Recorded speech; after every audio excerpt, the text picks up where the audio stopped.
Bueno, buenos días, buenas tardes, depende de cuándo estén viendo esto. Bienvenidos, bienvenidas, bienvenides. Calculo que la mayoría van a ser bienvenidas, como es habitual en la materia, a la primera unidad de Estadística y Metodología de la Investigación 1, que se llama Ciencia, Investigación y Estadística. Hemos decidido armar este medio como para poder, aunque sea ir brindándoles algo de material explicativo. Van a perderse un poco de lo que es, bueno, justamente el contacto habitual de la clase, pero estamos medio en cuarentena, así que nos pareció la mejor manera de pilotearla esta. Y vamos a empezar arrancando un poco, introduciendo la materia como para que vean más o menos de qué se trata. Por lo pronto empecemos a hablar un poquito de lo que es ciencia. Esta unidad se llama Ciencia, Investigación y Estadística, no es en vano. La mayoría de los autores que empiezan remontándose al concepto de ciencia no pueden obviar a los griegos. Ahora, en ese sentido justamente tenemos que empezar pensando que lo que ustedes ejercen, por un lado, se apoya en ciencia y al mismo tiempo también es ciencia. La profesión que uno ejerce no es solamente abstracta y papers sueltos y mediciones y nada más, pero tampoco surge únicamente de la improvisación. En ese sentido, por ahí, tal vez lo más interesante para plantearse esto sería el concepto que estaba presente en la antigua Grecia ya de episteme como conocimiento fundado y doxa como opinión. Y este señor que ven por acá, este señor es efectivamente Platón, que puede ser que lo hayan escuchado mencionar alguna vez, es un filósofo muy relevante. Después, si quieren tomar otro hito, podríamos hablar de Galileo hacia el siglo XV, en donde justamente la ciencia se fue planteando la idea de cuestionar al dogma. Y esto es una constante que van a ustedes poder observar a lo largo de la historia de la ciencia, se paren desde donde se paren. Siempre se llevó de bruces con el dogma y muchas veces con el poder imperante. Esto llevó en montones de ocasiones a que fueran perseguidos los científicos que estaban realizando las investigaciones. En este caso, el que ustedes ven acá es Galileo Galilei. Pero bueno, obviamente Giordano Bruno es un referente también muy importante que de hecho pagó con su vida por animarse a cuestionar el dogma imperante. Y lo que ven acá es dos representaciones, una que es el del modelo geocéntrico y otra que es el heliocéntrico. Este es el modelo que se sostenía en el medioevo y este es el modelo que se sostiene hace un buen tiempo ya. Por supuesto que hay excepciones como Gastón Pauls, como los terraplanistas que seguramente muy pronto estén planteando cuestiones por el estilo de que en realidad no es así. ¿Y por qué no? Bueno, si pueden encontrar la manera de probarlo, descartaremos aquello en lo que creemos en favor de los datos. Porque en realidad, sobre todo lo que pela es a eso el espíritu de la ciencia. Vamos a ir saltando, vamos muy rápido porque no somos epistemología, no somos una materia de historia de la ciencia. Y vamos a remontarnos a Auguste Comte, que es el señor de acá a la izquierda, que desarrolló sobre todo, si quieren, el modelo del positivismo, es el papá del modelo. Y la idea de este hombre es que la verdad era alcanzable mediante una ciencia neutra, simple, objetiva, y es como las cosas son así. Así, medio una mezcla entre Edu Feynman, Babi Checopar, como esta la posta, te bato la posta, así, ¿viste? Un estilo en el cual de hecho la postura del positivismo es que hay una verdad única, real, concreta, absoluta, objetiva, y esa es alcanzable mediante la ciencia. Por supuesto que lo que hay que hacer es que hay que pararse en la vereda en la cual estos hombres venían de pelearse con la iglesia, con el medioevo, con sus ideas imperantes de lo que era la verdad, y entonces hay ciertas continuidades en eso, mantienen una noción de verdad, de que la verdad es una sola, pero empiezan a decir que esa verdad se puede llegar mediante la ciencia. En algunas cosas chocan con el poder imperante y en otras cosas se amoldan, como suelen ser los movimientos históricos. Inclusive Marx y Engels, y acá es interesantísimo plantearlo, hablan de una relación de cómo lo cualitativo se da a partir de pequeños saltos cuantitativos. O sea, a ver, yo soy una persona que mide 1,75. No soy una persona alta para ser un varón en nuestro país. Si yo mido 1,76, ¿soy alto? No. Si yo mido 1,76, 78, un poquito alto, sí, no sé.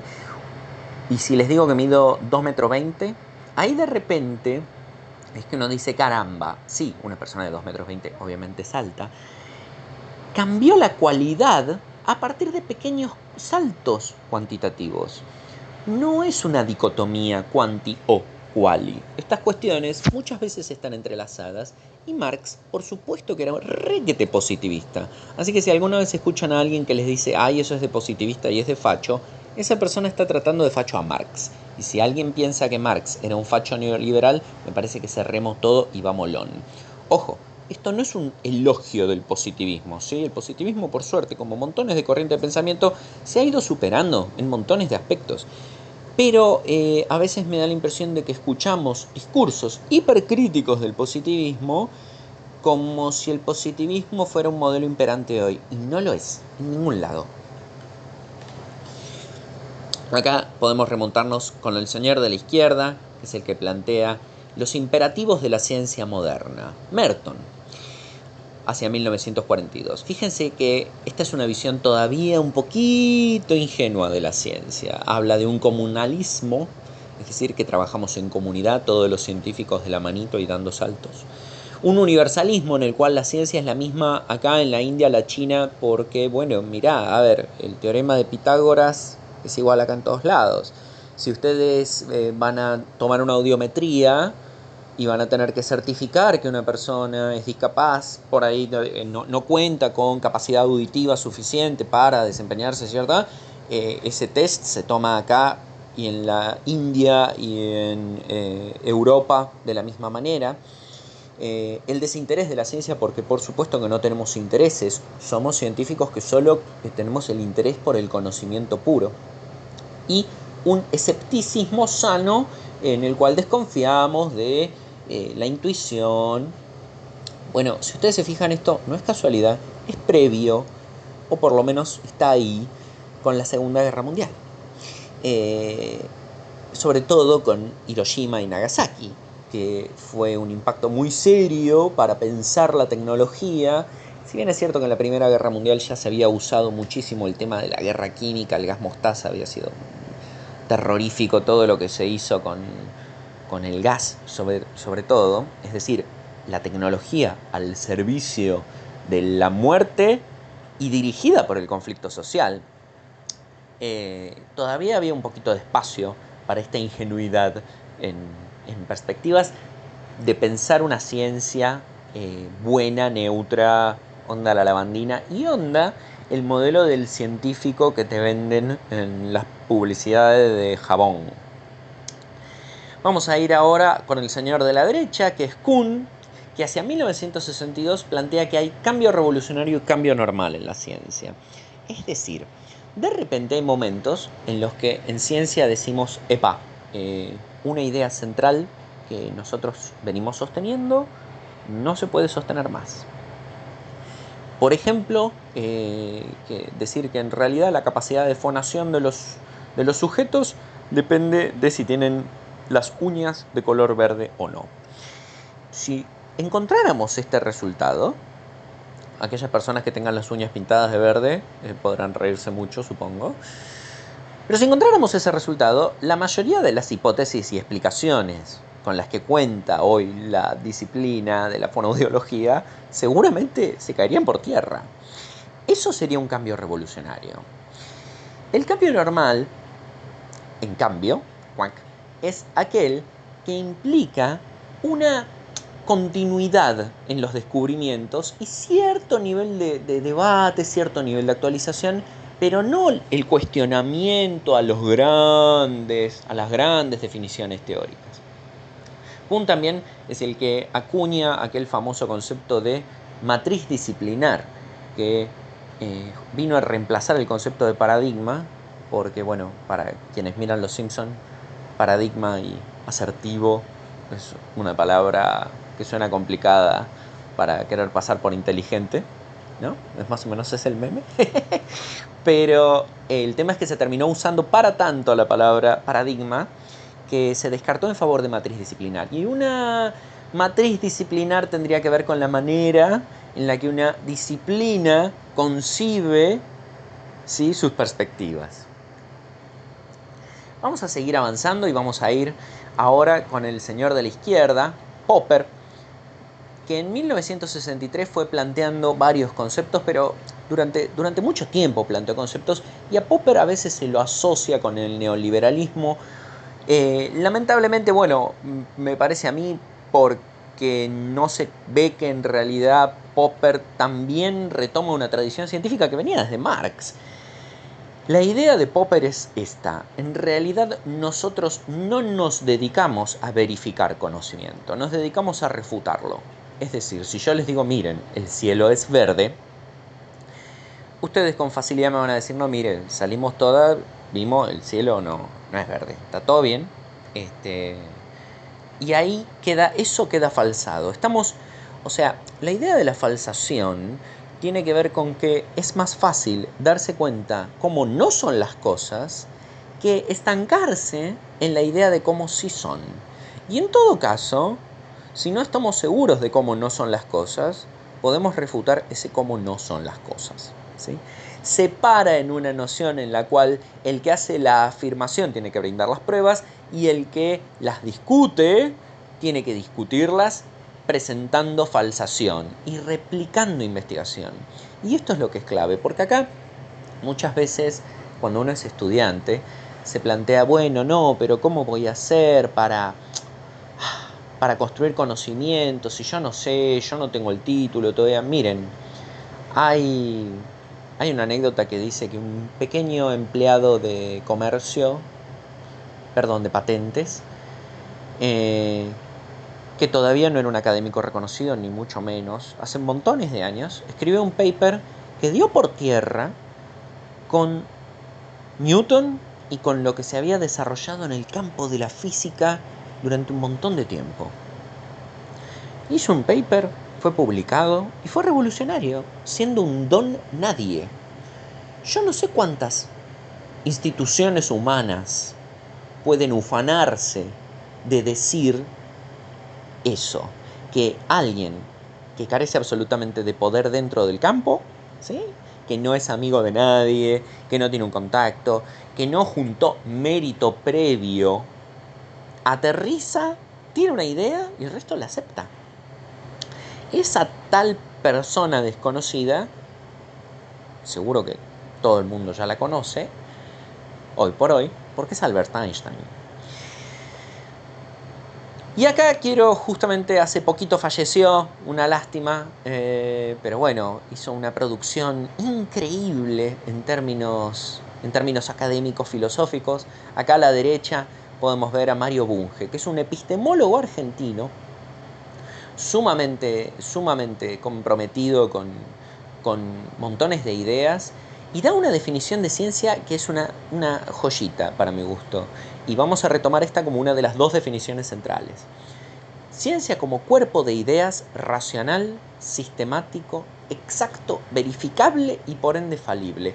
Si ustedes ven esto, pensamos en la ciencia como una bolsa, si querés, que contiene todo esto, ¿sí? Un cuerpo de ideas, una cosa concreta. Para quienes tengan algún prejuicio contra Mario Bunge, sepan que hace unos años calificó al neoliberalismo como una pseudociencia y lo ubicó al mismo nivel que la astrología, para gran espanto de los fanáticos de Milley, de Spert y personajes similares. Si ustedes se dan cuenta de esto, no se disocia la ciencia y el concepto de ciencia de la filosofía y de la sociedad en la que esté inmersa.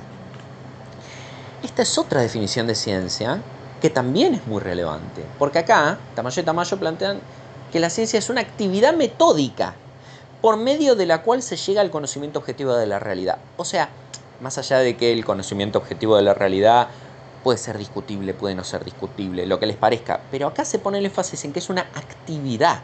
Y en ese sentido, el que sea una actividad, caramba, es distinto que sea un cuerpo. Entonces, por un lado está que la ciencia es lo que hacen los científicos, que es esta actividad, y por otro lado es un cuerpo de ideas. ¿Se acuerdan esto que yo les decía, que la ciencia es profesión y al mismo tiempo es aquello en lo que ella profesión se apoya para realizarse?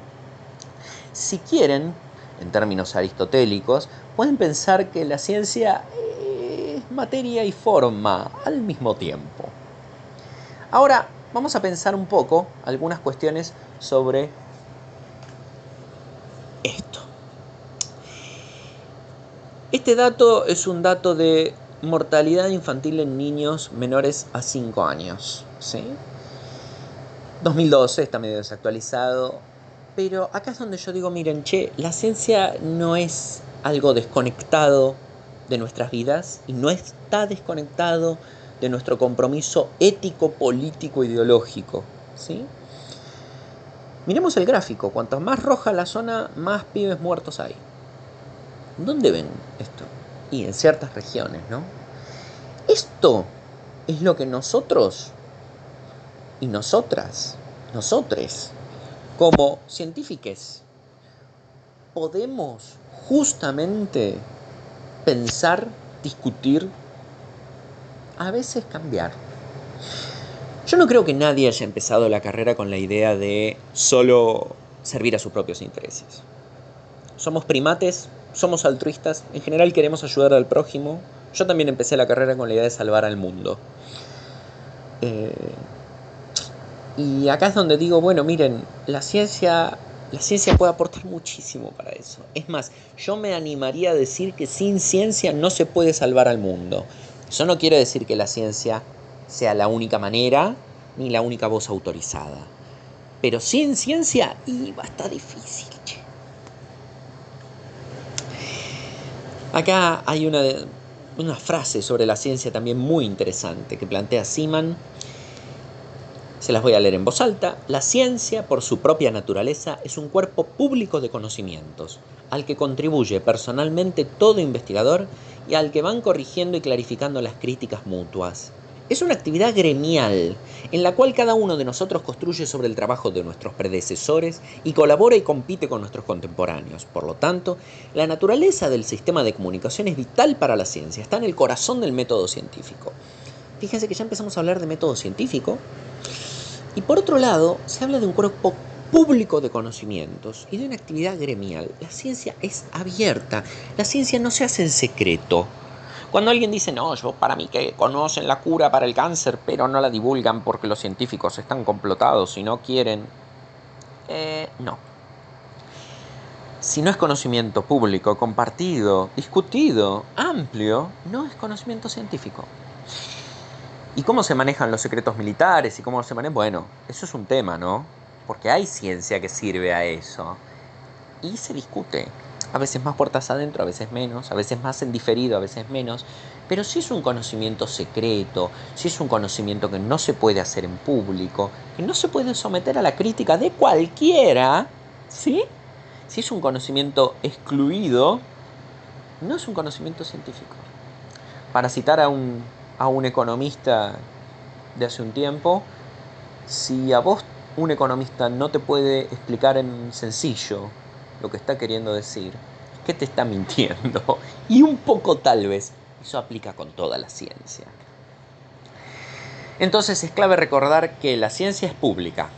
Eso implica que es compartida y desarrollada por la comunidad mediante diversas vías, entre ellas reuniones científicas y publicaciones escritas. ¿Qué reuniones científicas? Congresos, jornadas y foros. ¿Qué se presenta en ellos? Entre otras cosas, trabajos libres, pósters, conferencias. Las publicaciones escritas, ¿cuáles serían? Las famosas revistas científicas, libros y sobre todo lo que más se presenta son papers, artículos. Capítulos de libro un poco menos, libros es más raro todavía. En general los libros lo escriben las personas que tienen reconocimiento en el campo y los popes que se sientan a poder decir y marcar definiciones. El resto de lacayos, como un servidor, escribimos papers chiquititos que aportan un ladrillo a una pirámide. No dicen el diseño general. Si yo quisiera salir a discutir el diseño general, igual puedo, ¿sí? Lo que pasa es que para eso hay que tener ideas muy claras y no soy tan inteligente. Y volviendo al tema, los manuales científicos son útiles porque compilan el conocimiento, pero suelen estar seriamente desactualizados. Y eso es efectivamente un problema. Ahora vamos a ver en qué consta una publicación científica. Consta de resumen o abstract. Esto es breve, tiene las ideas principales del artículo. Consta también de las palabras clave, que son los identificadores para la búsqueda. La generación digital nativa, como son la mayoría de ustedes, ya tiene esta capacidad de distinguir cuáles son las palabras clave. Cuando ustedes buscan cuál es el horario de la película del cine que van a ir a mirar el jueves, no ponen en Google cuál es el horario de la película del jueves para ir a mirar. Ponen horario, el nombre de la película, Cinema Center San Luis, por decir algo, ¿verdad? Bueno, acá las palabras clave ocupan un lugar parecido. Las palabras clave vienen a ser los identificadores que vos le pones a tu investigación, ¿sí? Cuando la estás escribiendo diciendo, che, mira, si alguien busca mi investigación quiero que aparezca con estas palabras. Y en general son palabras que tienen que ver que más o menos uno se da cuenta que se manejan en toda la disciplina. Entonces, cuando alguien quiera buscar algo sobre coronavirus, Argentina, 2020, por decir algo, ¿sí? Va a saltar eso. No hace falta preguntar todo. Alcanza con poner ciertas palabras clave para poder recuperar todo esto. Facilita la búsqueda posterior. Después viene una introducción que tiene, si quieren, dos partes muy importantes. Una de las cuales es el marco teórico, que es la perspectiva que da coherencia al estudio, y la otra, un estado del arte, que es el mayor desarrollo científico actual del tema referido. Ahora, ¿por qué marcamos estas dos partes? Porque muchas veces en nuestro país hay tradiciones de investigación que ponen súper énfasis en el marco teórico. Escríbanse 900 páginas de marco teórico. El megamarco teórico, por ejemplo, en psicología sería el psicoanálisis freudiano. Entonces, bueno, ese es el modelo. Pero el estado del arte, ¿cuál es? Y mirá, yo voy a estar trabajando con pibes de tal edad, con tal trastorno y con tal test. Entonces yo tengo que saber, ¿sí?, otras investigaciones chiquitas, qué resultados obtuvieron. No solo el megamarco teórico, sino, che, ¿qué se está haciendo ahora? ¿Qué están haciendo los demás? ¿Qué están haciendo en Brasil? ¿Qué están haciendo en Chile? ¿Qué están haciendo en Uruguay? ¿Sí? ¿Qué están haciendo en otras regiones del país? ¿Qué están haciendo otros países periféricos del resto del mundo? ¿Qué están haciendo los países centrales también? ¿Sí? En ese sentido, esto es el estado del arte. Es decir, che, a ver, lo chiquitito, para comparar, ¿cómo me da comparado contra lo demás? Y el marco teórico sería, bueno, miren, el modelo teórico, la explicación de este fenómeno, lo que la mayoría de la gente cree que más o menos pasa con esto es esto. Pero otra cosa son los resultados, es lo pequeño que recabamos todas las personas que trabajamos en investigación. A la hora de hablar del método, muchas veces se define como las condiciones, los materiales, los procesos utilizados, pero sobre todo esto sirve para garantizar la replicabilidad del estudio. Imagínense que yo les digo, che, encontré que los varones oyen mejor que las mujeres, pero no te puedo decir cómo hice la investigación. ¿Qué me van a decir? Y mirá, la verdad que medio raro el resultado.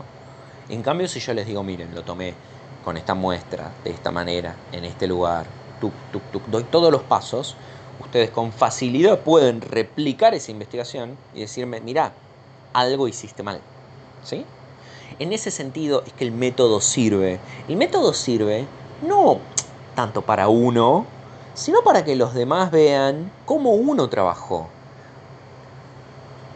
A la hora de pensar una publicación científica también consta de resultados que en general se expresan sin interpretación, ¿sí? Es como, estas son las tablas, esto es lo que encontré, esto dio el test. Y el análisis y discusión es un salto cualitativo, es en donde se relaciona con la introducción, se desarrollan conclusiones, se toman decisiones y se construye teoría, es decir, en donde uno le saca el jugo a los datos, a los resultados. A veces se fusionan las secciones de resultados, análisis y discusión, y se muestra una tabla, su explicación, se dice más o menos. La discusión sobre todo sirve para remontar y retomar lo que se encontró, lo que encontraron los demás, el macromodelo teórico imperante, y uno dice, bueno, sí, más o menos coincide con lo que yo me imaginaba, con lo que los demás encontraron, con lo que el modelo teórico permite suponer. No, no coincide y esto se puede presuponer con esto otro. Voy a volver una filmina porque acá hay una aclaración que es ante estudios de tipo exploratorio se trabaja con lo disponible. Hay veces que uno está innovando en ciencia. Innovando tanto que no hay mucho. Entonces no se puede hacer un estado del arte muy profundo. En general, si uno no encontró nada de lo que está buscando, es que buscó mal. O sea, desconfíen si alguien les dice a ustedes, no, de esto no hay mucho, así que no hay investigación. Ahí ya hay un problema. Pero si es un estudio de tipo exploratorio y es la primera vez que se está investigando un objeto con una población particular, una cosa así muy novedosa, sí ocurre. ¿Sí? ¿Y qué significa investigar? ¿Dónde entra en juego la investigación científica? Porque venimos hablando de ciencia, hablamos de metodología, ahora vamos a hablar de la segunda parte, que es investigación. En inglés quiere decir, en inglés investigar es research, búsqueda es search, en francés es recherche, búsqueda es chercher, en alemán es untersuchen y búsqueda es suchen. ¿A qué les suena? Buscar de determinada manera. ¿Qué cosa buscamos? Y la respuesta a una pregunta, que surge casi siempre de un problema de la vida cotidiana, que a su vez se puede analizar, porque hay preguntas en la vida cotidiana que uno no puede analizar. Hay situaciones de la vida cotidiana, qué sé yo, Dios existe, es uno de los mejores ejemplos. Y mira, medio difícil de sentarse a definir eso a partir de una investigación científica. Ahora, esto, sin embargo, lo que nos da la pauta es que nuestra investigación científica no está desconectada de la realidad cotidiana. Y a su vez esta respuesta siempre aporta al cuerpo de conocimiento preexistente, inclusive si implica el descarte de un conocimiento previo. Es decir, mirá, cuando ustedes salieron a ver que el cielo no era verde, y vienen y me dicen, el cielo no era verde, es un aporte, porque estoy descartando algo que ya sé que no era correcto. Esta manera determinada de elaborar una investigación científica es denominada método científico. Hace referencia al camino que se debe seguir para hacer ciencia y su estudio se denomina metodología. Ah, la metodología, mira vos. Bueno, acá hay una cuestión de etimología que yo no quiero pasar por alto, que es que metodología viene de métodos, que en griego remite a camino, sendero. Y en ese sentido, si quieren, la parte de la metodología es decir cómo recorrimos el sendero para llegar a un lugar. ¿Y eso para qué sirve? Y para el que venga después. Para que pueda ver el que viene después y para los que están caminando por ahí cerca, decirles, mira, para llegar a donde yo llegué el sendero es este. Y entonces alguien puede decir, mira, yo recorrí ese sendero y eso no lo encontré. O alguien puede decir, sí, yo recorrí ese sendero y encontré eso. Pero si no damos el mapa, si no damos el sendero, está complicado. Ahora vamos a ver un poco de algunas definiciones de los pasos del proceso de investigación. Primero que nada vendría el planteo del problema, es decir, una identificación que implica ver qué problema es. Delimitarlo, marcar los límites para hacerlo abordable. No puede ser gigante el problema. Si yo digo, ¿y tu tesis sobre qué es? Y es sobre fonación. Bueno, pero ¿qué onda? Es una cosa gigante. ¿Qué te va a hacer? Todo, oiga. Y después vamos a pensar en términos de la formulación. Una comprobación clara para lograr la comprobación... exposición clara para lograr la comprobación empírica. Después viene el paso de diseño. El paso de diseño implica una planificación, el planteo de hipótesis y su operacionalización, que esto lo vamos a ver bien en la unidad 2, así que lo vamos a pasar medio por arriba, mediante factores, unidades de análisis y relaciones. Una cosa que es súper importante acá es que se van a plantear objetivos de la investigación, que eso es según el tipo de investigación. Y ustedes van a tener una tipología de investigación que la vamos a dar ahora y también van a tener disponible, si no me equivoco ya lo leyeron, un texto de Montero y León. Ahora, todo esto que vemos que dice hipótesis, operacionalización, factores, unidad de análisis y relaciones y objetivos, créanme, no es tan complicado. Básicamente, ¿qué tiene que ver el diseño? Y con la idea, viste que si te vas al súper sin la lista de cosas, después traes un montón de cosas que vos no querías y no traes la que sí tenías que traer. La ciencia es medio parecida. Si nosotros salimos al campo sin haber pensado que queremos medir, recopilar, observar, va a estar difícil después cuando nos tengamos que dedicar a decir, che, pero ¿qué agarré? Yo quería medir esto. Bueno, esto es básicamente ese paso. Decir, miren, yo voy a buscar esto, observar este tipo de cuestiones, tratar de ver para dónde van y a ver cómo las mido. Efectivamente, después viene la determinación de técnicas a utilizar. A fines de la materia son diferentes tipos de herramientas estadísticas. Y la ejecución, recolección de datos, organización en matriz o base de datos con factores en columnas y unidades de análisis en filas. Después vendrá el procesamiento, que es la utilización de estadística como herramienta auxiliar. Después viene el paso de respuesta al problema. El paso de respuesta al problema exige un paso de análisis, implica descomponer en elementos y relaciones esenciales e interpretación. Implica encontrar significados y conclusiones, que es la reconstrucción de la información obtenida. O sea, si ustedes se fijan, empezamos diciendo, che, mira, a ver, primero, digamos qué problema es, qué características tiene. Después viene una parte en la que yo voy a estar diseñando, planificando antes de salir. Más o menos qué ideas tengo, con qué espero encontrarme, cómo lo pienso trabajar, qué voy a abordar. Después, cómo lo voy a abordar, ¿sí? Después voy y lo abordo. Y después, eso que abordé, encuentro una manera de entenderlo. Ese es el procesamiento. Y después contesto, más o menos, lo que yo pensé en un primer lugar, la pregunta que me hice. A partir de todo esto se arma un informe de investigación. Después hay otra manera de pensar las investigaciones, que serían los momentos de la investigación, que tienen que ver con un momento lógico, un momento metodológico, un momento técnico, un momento teórico y un momento retórico. El momento lógico implicaría el planteo del problema, objetivos e hipótesis y el marco referencial del estudio. El momento metodológico implica un modelo de diseño y operacionalización de hipótesis. Y un momento técnico implica procedimientos y técnicas. El momento teórico es en donde a partir del análisis e interpretación de datos empíricos se elaboran generalizaciones, leyes y modificaciones a la teoría, y un momento retórico en el cual se hace la elaboración del informe de investigación y posterior retroalimentación de y hacia la comunidad científica. Sí, sé que fui rápido, sé que esto suena medio tedioso. Ahora vamos a ver ejemplos con esto, ¿sí? Porque más que quedarnos en el aire con las explicaciones, me parece que está mucho más bueno que podamos pensar un ejemplo. Ustedes gastan plata en fotocopias, ¿verdad? Es un bodrio el tema de la fotocopia, ¿verdad? Sí, ¿no?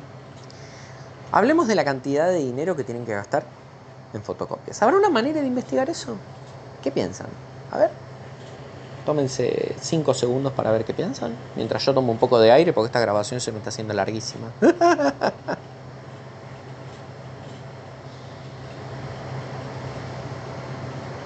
Bueno, ¿se tomaron 2 segundos para pensarlo? Si se puede investigar o no. Vamos a pensarlo así. En términos de momento lógico, vamos a evaluar la cantidad de dinero que tienen que gastar los estudiantes. Y el objeto de estudio sería la bibliografía de las asignaturas de la licenciatura en psicología o fonoaudiología. El marco referencial del estudio sería otras materias de carreras de psicología y afines y sociobibliometría. Ahora, el paso de planteo del problema, ¿sí? Primero identifiquemos cantidad de material de lectura. Delimitemos bibliografía de una carrera universitaria, porque los universitarios gastan mucha plata en bibliografía. Bueno, ok, ¿cómo lo medimos? Sí, veamos cuánto leen.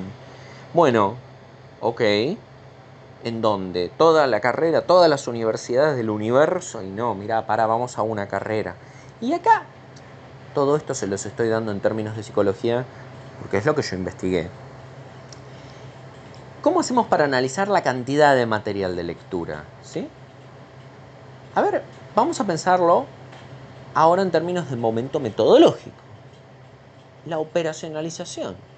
¿Sí? La hipótesis sería que la plata que gastan tiene que ver con la cantidad de material que se da en las materias. ¿Sí? ¿Se puede evaluar la cantidad de material listado en la sección de bibliografía obligatoria?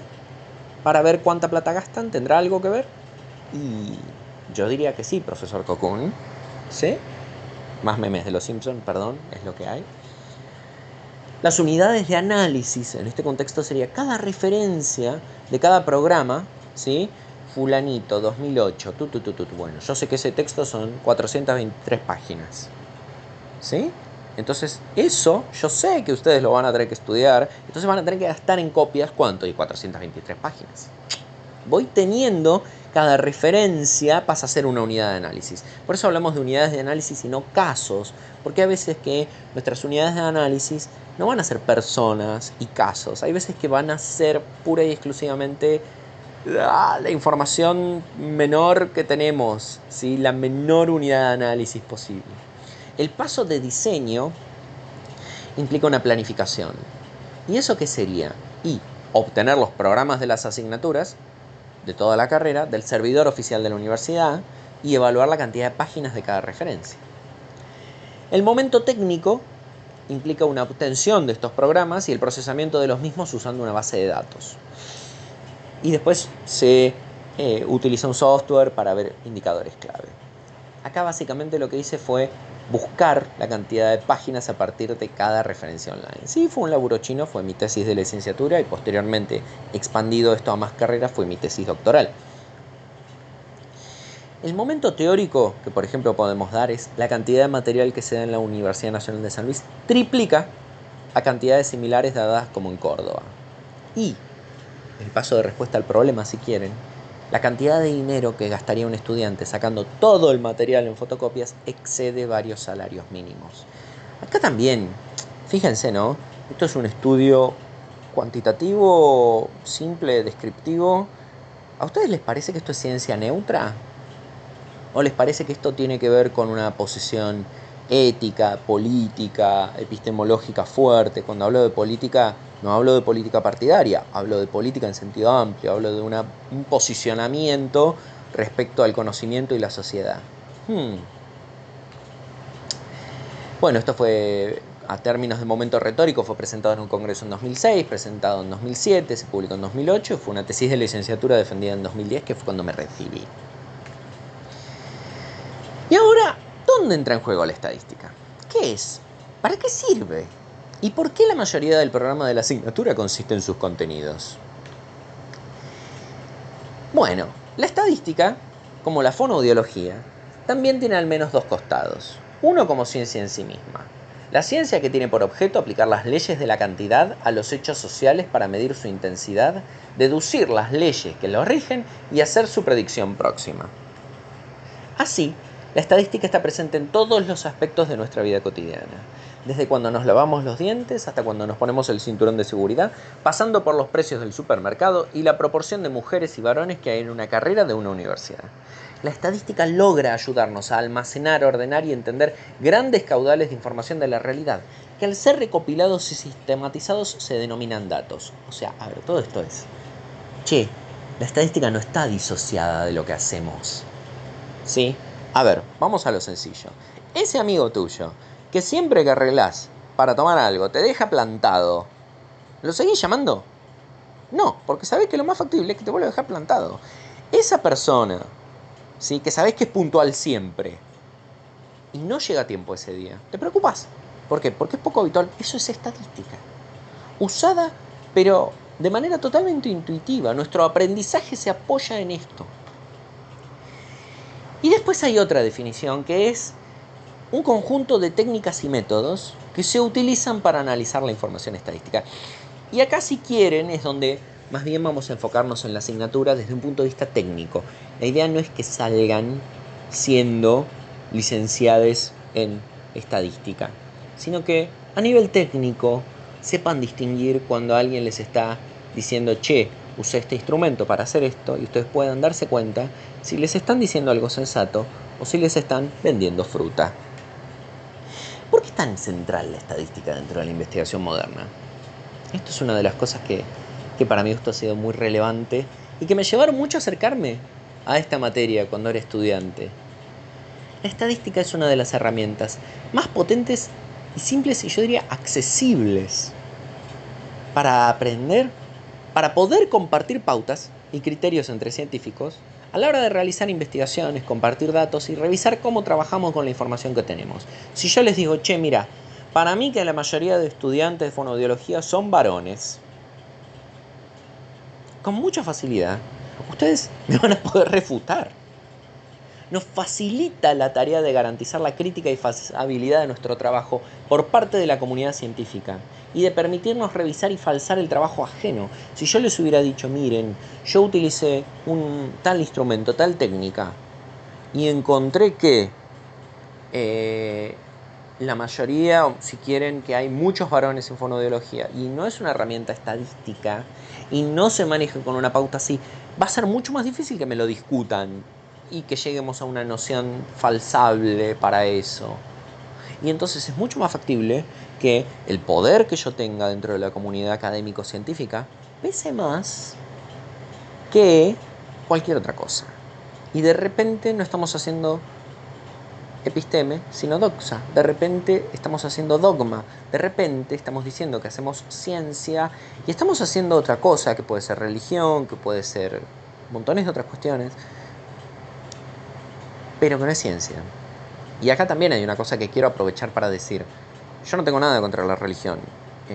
No soy creyente en términos personales, tampoco soy un ateo furibundo. Lo que sí creo y lo que sí no me gusta es que me mientan. Cuando los libertarios me vienen a decir que su perspectiva es científica, yo les digo, Mario Bunge dice que no. Y es uno de los más reconocidos, si no el más reconocido epistemólogo argentino por lejos. Y puedo fundamentar por qué dice que no, y tiene que ver con concepciones de pseudociencia, tiene que ver con concepciones respecto a la filosofía. Y entonces ahí es donde yo digo, bueno, cuidado. Si me vienen a decir que algo es científico, lo que no me gusta es que me mientan. Eso no quiere decir que otros saberes sean menos válidos, ¿sí? Quiere decir que si me vas a dar remolacha, no me traigas, qué sé yo, mate. No, son cosas distintas. Esta cita tiene una anécdota muy interesante. Primero la vamos a leer como para traducirla. Ninguna cantidad de intervención estadística puede solventar a modelos mal hechos o sacar conclusiones válidas de diseños de estudios pobremente diseñados. E inclusive el análisis estadístico sólido puede fallar en dar respuestas directas. El futuro exige que los científicos, los políticos y diseñadores de políticas y legisladores y el público sean capaces de interpretar información cada vez más compleja y reconocer tanto los beneficios como las desventajas del análisis estadístico. Davidian y Lewis, 2012. Bueno, les cuento una pequeña anécdota. Cuando empecé a acercarme a esta materia y armé esta unidad, estaba haciendo un estado del arte, buscando información sobre este tema. Y hay un artículo que se llama Why Statistics? ¿Por qué estadística? ¿Por qué enseñar estadística? Escrito por Mary Davidian y esta otra persona, Lois. Apelando justamente, si quieren, a este aspecto cooperativo de la ciencia, busqué el artículo, no lo encontré. Había que pagar para poder bajarlo. Fue como, ¡ay, qué bodrio! Porque eran dólares.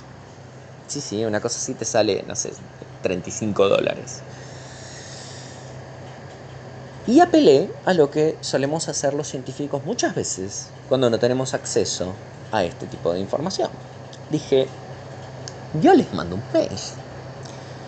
Mire, señora Mary Davidian, yo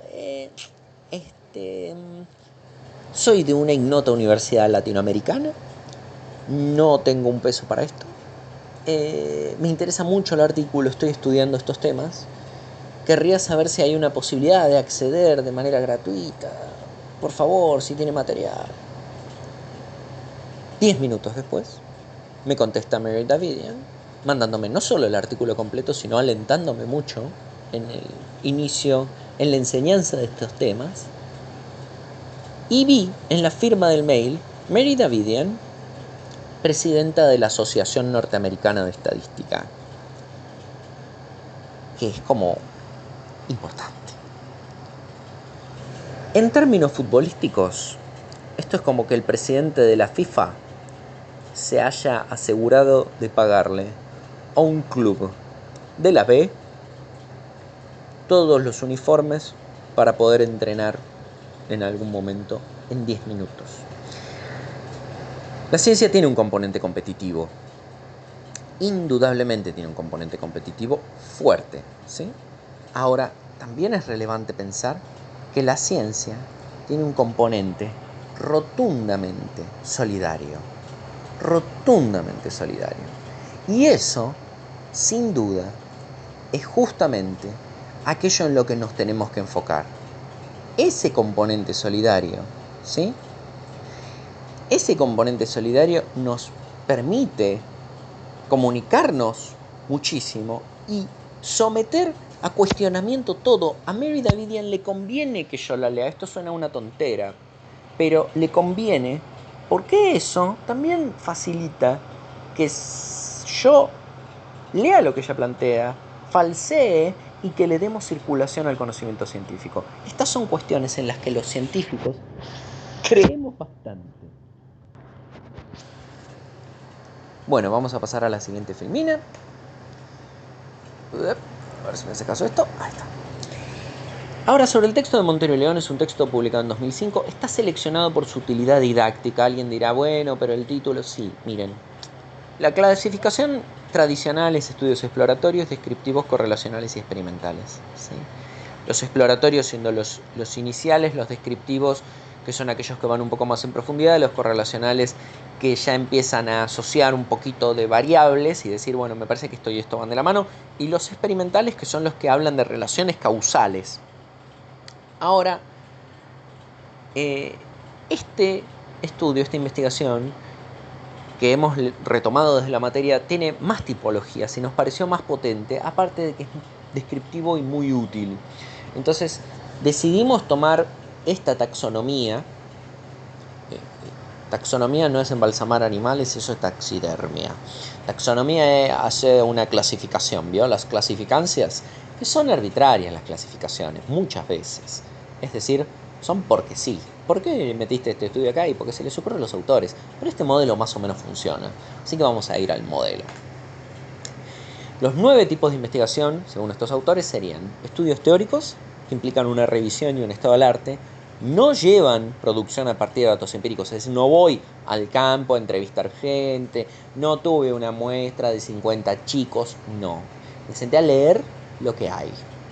Después estarían los estudios descriptivos mediante observación, que implican una observación sistemática que no incluye hipótesis propiamente dichas, ¿sí? Después estudios descriptivos mediante encuesta, que implican tomar encuestas. Estudios cualitativos, que son los que se califican como cualitativos. Es decir, el estudio aclara que es cualitativo. En general, a los estudios cualitativos se los ve aclarando. Este es un estudio de tal tipo, Con eso alcanza. Los experimentos, en donde es clave la manipulación de la variable independiente. Si no se acuerdan de lo que es una variable independiente y una dependiente, googleen, hace referencia a funciones. Básicamente lo que quiere decir es esto. Mira, yo supongo que cuando a alguien le doy aspirinas, le duele menos la cabeza. Puedo sacarle el dolor de cabeza y en realidad no. Lo que puedo hacer es darle una aspirina. ¿Sí? Yo manipulo cuánta aspirina le doy y eso supongo que impacta en el dolor de cabeza de esa persona. ¿Sí? Esos serían experimentos. Los cuasi experimentos, por otro lado, siguen buscando una relación causal, pero tienen serias limitaciones, sobre todo en términos de muestreo. No pueden tomar una muestra aleatoria, no pueden poner un grupo control. Eso es un problema. Después vienen los estudios ex post facto, en donde no se pueden manipular variables. Estos estudios a veces son conocidos como estudios correlacionales.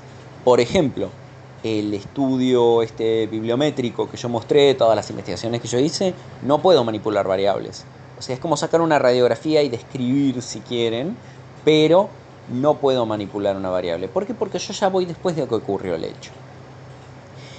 Después vienen los experimentos de caso único, en donde un individuo a su propio control y se le toman muchas veces montones de tests y técnicas antes y después de la intervención.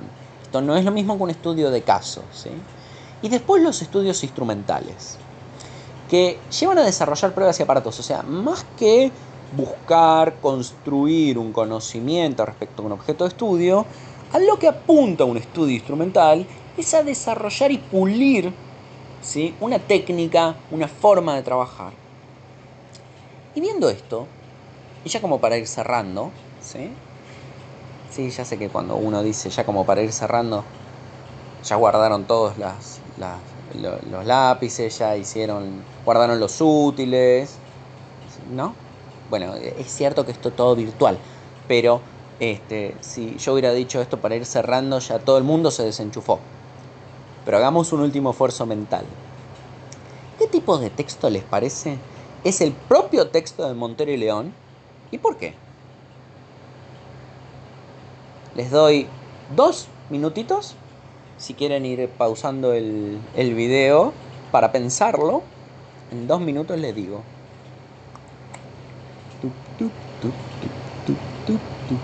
Bueno, ¿ya lo pensaron? A ver, vamos a repasar. ¿Es un estudio teórico? Y el artículo de Montero y León, más o menos, un poco sí, discute teoría, define, pero recopila y observa aquello con lo que está trabajando, que son artículos científicos. ¿Hace una observación? ¿Va y observa a los investigadores? No, no hace eso. ¿Toma encuestas? No. ¿Es un estudio cualitativo? No se autodefine como cualitativo. ¿Es un experimento? No, no manipula variable independiente, tampoco tiene hipótesis de relación causal, así que un cuasi experimento tampoco va a ser.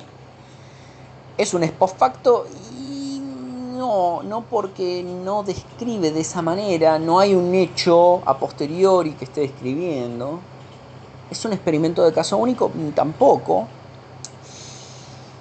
Fíjense, y esto lo hablamos en la cátedra, estábamos en algún momento entre el teórico y el instrumental, decantamos hacia la idea de que es un estudio instrumental, sobre todo porque estamos usando, ¿sí? Usando este conocimiento, esta taxonomía, esta clasificación, para pensar investigaciones científicas.